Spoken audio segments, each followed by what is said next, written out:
Fake propaganda फैला रहे हो। मैं फेक क्लेम कभी नहीं करूंगा, तो ये कोई प्रोपोगंडा नहीं है भाई, ये ऐसी चीज़ है जो आपको समझनी पड़ेगी। सो दोस्तों, ये सारी चीज़ें मैं आपको बता रहा हूँ बिकॉज ये वीडियो बनाने का ऐसा कोई मोटिव नहीं था, बट मैं ब्लेम नहीं कर रहा हूँ।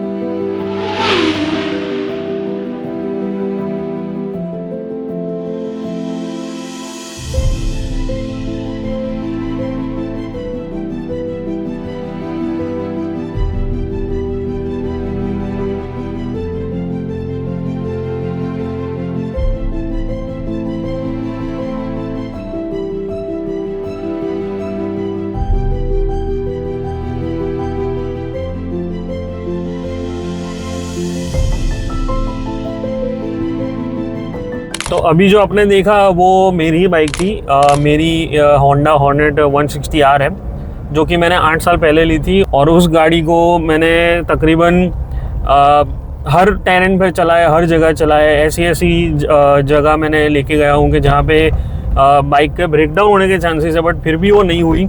और उस टाइम पे इथेनॉल का कोई भी इशू नहीं था, प्योर पेट्रोल मिलता था ऑफकोर्स। मैंने जब ली थी तब पेट्रोल का प्राइस था 70 रुपीज़ पर लीटर। और अभी जो आपने वीडियो में देखा कि थोड़ा सा ऐसा वाइट पाउडर सा हो गया, तो मैंने उसका रीज़न पूछा मैकेनिक से, तो उन्होंने मुझे बताया कि इथेनॉल ब्लेंडिंग की वजह से हुआ है। और दूसरी बात कि मेरी जो बाइक है वो इतनी पुरानी है कि उसमें इथेनॉल कंपेटेबल हो ही नहीं सकती, बिकॉज मतलब उस टाइम पे प्योर पेट्रोल मिलता था तो इथेनॉल की ज़रूरत नहीं थी। तो मेरी जो बाइक है वो E0 है, मतलब इथेनॉल कुछ भी नहीं चलेगा, प्योर पेट्रोल मांगती है मेरी गाड़ी। तो अभी ऐसा है कि इथेनॉल ब्लेंडिंग कंपलसरी कर दिया, बट फिर भी मैं पिछले 3 साल से मैं प्रीमियम फ्यूल भरवाता हूँ। जहाँ तक मुझे पता है मैं हिंदुस्तान पेट्रोलियम का मैं फ्यूल भरवाता हूँ। मैं भारत मतलब कहीं पे नहीं मिलता तो मैं भारत पेट्रोलियम का जो प्रीमियम आता है वो भरवाता हूँ। कभी मतलब वो अवेलेबिलिटी पे डिपेंड है, बट जब भी भरवाता हूँ मैं प्रीमियम ही भरवाता हूँ, मैं नॉर्मल फ्यूल कभी नहीं भरवाया। सो अभी ऐसा है कि ये प्रॉब्लम आई है, और मुझे ऐसा लगता था पहले कि प्रीमियम फुल भरवाने से शायद ये प्रॉब्लम टाल सकते हैं या फिर डिले कर सकते हैं, बट फाइनली वो आ चुकी है। और उसकी वजह से मेरी बाइक में फ्लोटर और फ्लोटर पिन बदलना पड़ा, जो मैं अभी फ़ोटोज़ में स्क्रीन पर लगा दूंगा। तो वो चीज़ अभी एक्चुअली मिल भी नहीं रही। और जो मैकेनिक था उसने मुझे बोला कि देखो आप मंगवा लो कहीं से, क्योंकि ये मेरे बस की भी बात नहीं है। मैंने यहाँ पे वडोदरा में एक सर्विस सेंटर से बात करी, जो बॉश का ऑफिशियल सर्विस सेंटर है। सो वहाँ पे मैंने बात करी, उन्होंने मुझे बताया कि देखो ये बहुत पुरानी बाइक है और इनके पार्ट्स अभी नहीं मिल रहे, तो आप जुगाड़ी करो। और यहाँ पे कबाड़ी मार्केट है, जो सारे जो पुराने बाइक्स वगैरह होते हैं उनके पार्ट्स मिल जाते हैं। तो बोले आप वहाँ पे जाके चेक करो एक बार, आपको शायद मिल जाए, लेकिन उसका कोई गारंटी नहीं है कि वो मिले। तो मैंने 2-3 दिन उसमें परेशान रहा। फिर जो मैकेनिक था उसने एक और तरकीब लगाई कि भाई देखो चलो हम लोग, अगर जुगाड़ी करना है तो मैं करके देता हूँ। तो उसने मुझे अभी जो जुगाड़ करके दिया उससे मेरी बाइक चल रही है। हालांकि काफ़ी मतलब बोले कि अगर मैंने उसको 2-3 दिन के लिए छोड़ दिया तो वो बाइक फिर से बंद हो जाएगी। तो वो चीज़ मुझे अभी संभालनी है। और ऐसा है कि फ्लोटिंग और जो फ्लोटर पिन है वो चेंज करने की ज़रूरत नहीं पड़ी। और उसने जो मुझे जुगाड़ करके दिया है, जिसकी वजह से आज मैं बाइक चला रहा हूँ, और मैं रेगुलर नहीं निकलता, मैं बस चालू करता हूँ और जो भी 5-10 मिनट चालू करके मैं छोड़ देता हूँ। और ये मैं वीडियो इसलिए बना रहा हूँ कि कुछ लोग जो थे जो मुझे कमेंट करके बता रहे थे, जिसके बारे में अभी आगे बात करूँगा।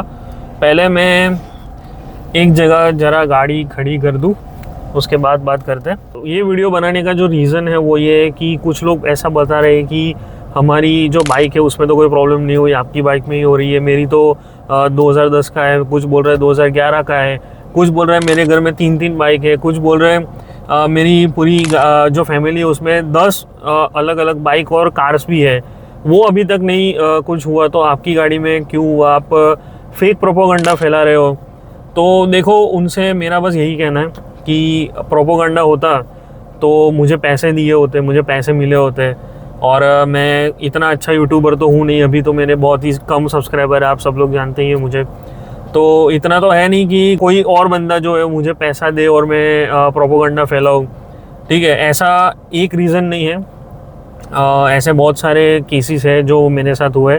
जैसे मेरा एक फ्रेंड है, उसका मैं नाम नहीं लूँगा, और उसकी जो बाइक है उसका भी नाम नहीं लूँगा, लेकिन मैं एक फ़ोटो अटैच कर रहा हूँ आप स्क्रीन पर अभी जो देख रहे हो, उसमें भी वही सेम प्रॉब्लम E20 का प्रॉब्लम आया था, बट उसकी बाइक जो थी नई थी, मतलब नई मान लो 2023 के आसपास का शायद मॉडल था, तो उसमें भी सेम प्रॉब्लम आया। और उसने भी जब कंपनी में बात करी तो कंपनी वालों ने भी यही बताया कि कंटामिनेटेड फ्यूल की वजह से हुआ है। तो वो कंटामिनेटेड फ्यूल हम लोग लेने थोड़ी जाएंगे, जो पेट्रोल पंप से भरवा रहे वही है, तो इसका मतलब ये है कि इथेनॉल उसके अंदर मिला हुआ है, ठीक है।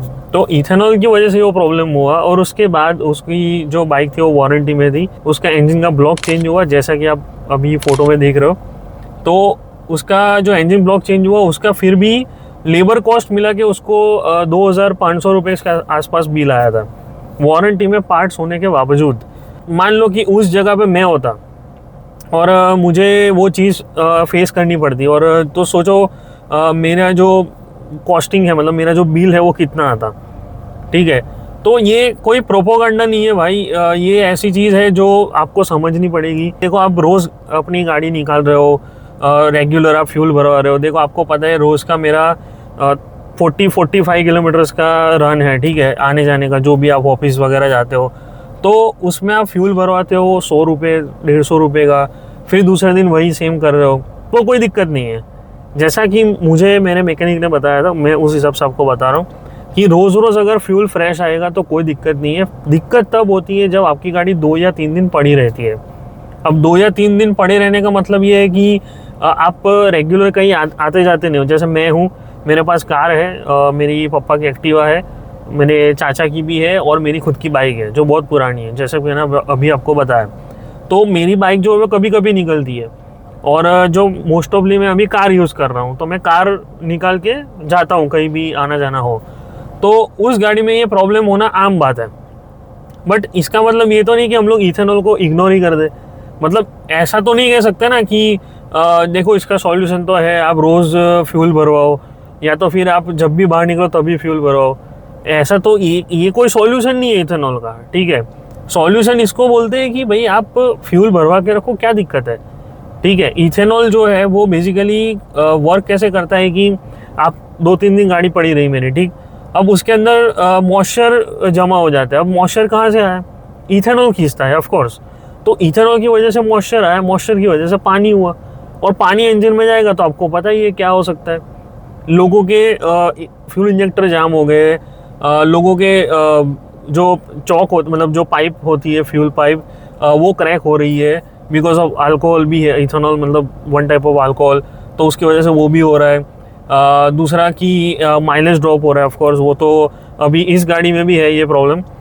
मेरी जो क्विड है, मतलब आप अगर नहीं देख रहे मेरा वीडियो तो आप देख लेना, मेरी रेनॉल्ट क्विड है, AMT मॉडल है, और उसमें मैंने तकरीबन जब मैंने गाड़ी ली थी 1.5 साल हो गए, और एक सर्विस भी हो गई इसकी।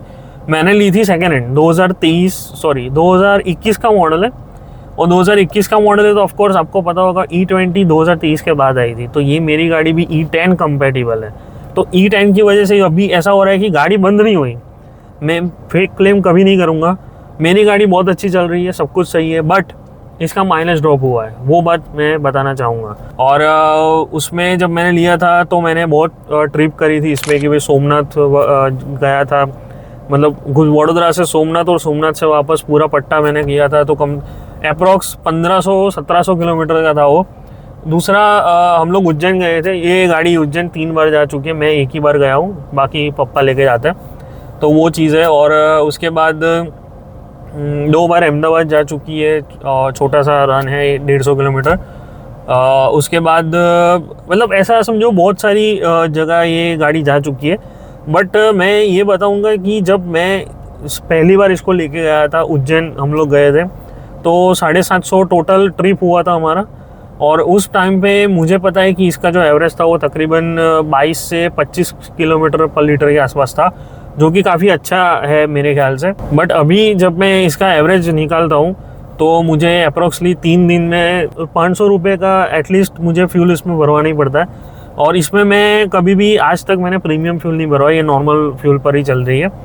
तो इसका मतलब ऐसा है कि तकरीबन मैंने जब इसका एवरेज निकाला अभी, तो इसका एवरेज आ रहा है तकरीबन 13 से 15 किलोमीटर पर लीटर सिटी में, और 15 से 18 किलोमीटर पर लीटर आ रहा है हाईवे पर। ये गाड़ी 22 किलोमीटर पर लीटर का एवरेज आराम से दे देती, वो भी हम 4 लोग बैठ के, मेरी फैमिली में 4 लोग हैं, वो सारे लोगों को बिठा के मैं सोमनाथ गया था, तब भी ये गाड़ी कम से कम 20 किलोमीटर पर लीटर का एवरेज दे रही थी।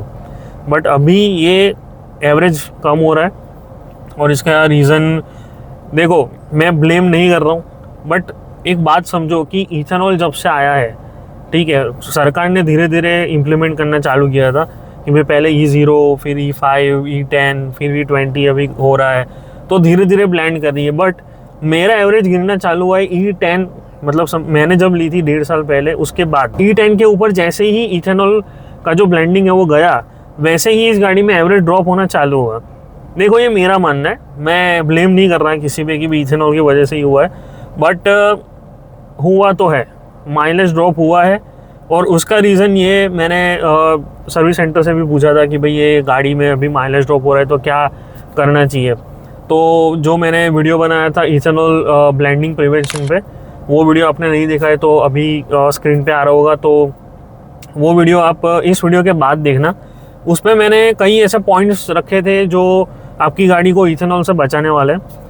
तो और दूसरा ये था कि जो उन्होंने मुझे एक सजेशन दिया था, मतलब, और मुझे अफोर्डेबल भी लगा, तो मैंने उसके सारे स्पार्क प्लग चेंज करवा दिए थे। अभी फ़िलहाल इसमें इरिडियम स्पार्क प्लग है। इथेनॉल जो है वो बर्न अच्छी तरह से होता है, पेट्रोल बर्न जो है वो अच्छी तरह से हो रहा है। इसकी वजह से भी थोड़ा एवरेज में फ़र्क पड़ता है कि भाई थोड़ा सा एवरेज ज़्यादा हो रहा है। अभी ये मुझे कॉस्टिंग अराउंड पड़ी थी, पर स्पार्क प्लग मुझे पड़ा था 825 रुपीज़ समथिंग, ऐसा कुछ पड़ा था।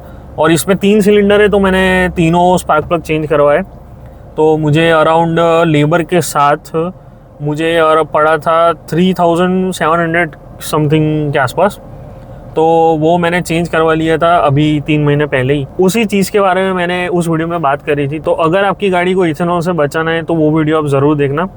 सो दोस्तों, ये सारी चीज़ें मैं आपको बता रहा हूँ बिकॉज ये वीडियो बनाने का ऐसा कोई मोटिव नहीं था, बट अभी ऐसा है कि समझो बहुत सारे कमेंट्स आ रहे हैं कि आप फेक प्रोपेगेंडा फैला रहे हो, मेरी गाड़ी को कुछ नहीं हुआ, आपकी गाड़ी को ही सब कुछ हो रहा है, और आपकी ही बाइक बिगड़ रही है, आपकी ही कार बिगड़ रही है, आप ही पीछे पड़े हो इथेनॉल के। तो भैया ऐसा नहीं है, बहुत सारे लोग हैं, बहुत सारे लोगों को प्रॉब्लम हो रही है। अब प्रॉब्लम हो रही है तो हमारे पास ज़रिया क्या है बताने का? Social media. यही तो एक मीडियम है जिससे मैं आपको बता रहा हूँ कि मेरी गाड़ी में प्रॉब्लम हो रही है। सोचो, ऐसे भी लोग हैं जो गाँव में हैं, कुछ ऐसे लोग हैं जो रोज़ ऑफिस वगैरह जा रहे हैं, जो सोशल मीडिया पे इतना एक्टिव नहीं है, बट उनकी गाड़ी में भी प्रॉब्लम हो रही है। वो भी कहाँ जाए, मतलब किसको बताए? वो एक्चुअली एवरेज कम हो रही है, वो भी ठीक है, चलो उन्होंने कर लिया कि भाई पेट्रोल ज़्यादा भरवाएंगे। फिर धीरे धीरे करके फ्यूल पंप भी बिगड़ गए, तो ओला, ऑटो, उबर जो भी करवा ले वो करवा ले, पर एट द एंड पैसा तो जा रहा है ना अपनी जेब से। सरकार हमको क्या देगी उस मामले में? ठीक है, तो सरकार तो वैसे भी कुछ नहीं दे रही। और एक बार आप नितिन गडकरी और हरदीप पुरी के इंटरव्यूज़ देखो, उनमें वो क्या बोल रहे हैं कि भाई ये F1 में यूज होता है, इससे एक्सेलरेशन बढ़ता है। Ethanol, they use it in racing cars also. The acceleration increases. Nitin Gadkari बोल रहे हैं इससे फार्मर का फायदा हो रहा है। हमारा देश का किसान केवल अन्नदाता नहीं होगा, वो ऊर्जा दाता होगा, ईंधन दाता होगा, विटामिन दाता होगा, हवाई ईंधन दाता होगा। कभी बोल देते हैं कि मैंने E100 भी लागू कर दिया कि 100% इथेनॉल, इसके नियम बनकर उसको आज कानूनी रूप से प्रक्रिया देने वाली फाइल पर मैंने साइन किया है। अभी E20 में ये हाल है तो E100 में क्या होगा सोचो। ठीक है, तो ये सारी चीज़ें मतलब बहुत ज़्यादा अफेक्ट करती है। कुछ लोग जो मुझे कमेंट कर रहे हैं, तो प्लीज़ भाई, वो आपकी गाड़ी में नहीं हो रहा है तो अच्छी बात है, बट ऐसा नहीं है कि अपनी आँख में पट्टी बांध दो और सामने वाले को देखो ही नहीं। ठीक है, मतलब आपकी गाड़ी में नहीं हो रहा तो अच्छी बात है, हमारी गाड़ी में हो रहा है इसलिए बता रहे हैं। ठीक, ऐसा कोई फेक प्रोपेगेंडा तो है नहीं। और अगर मैं चलो इस बारे में भी बात करें तो फेक प्रोपेगेंडा किसको बोलते हैं वो मैं आपको बताता हूँ। ऐसे कई इन्फ्लुएंसर्स हैं जिन्होंने फेक प्रोपेगेंडा फैलाने वाले को एक्सपोज करा है। मैं अभी कुछ क्लिप्स दिखाने वाला हूँ, वो वीडियो देखो आप, और उसके बाद मुझे बताओ कि फेक प्रोपेगेंडा किसे कहते हैं। ये मेल देखो, client ministry of petroleum and natural gas BPCL, campaign ethanol blending programme awareness, deliverable one collab reel on Instagram, जिसके लिए आपकी PR टीम मुझे 1,45,000 रुपये प्लस GST देने वाली थी। ये होता है पेड। इसके लिए मैंने स्क्रिप्ट भी लिखी थी, उधर से अप्रूवल भी आया, लेकिन मैंने वो वीडियो नहीं किया।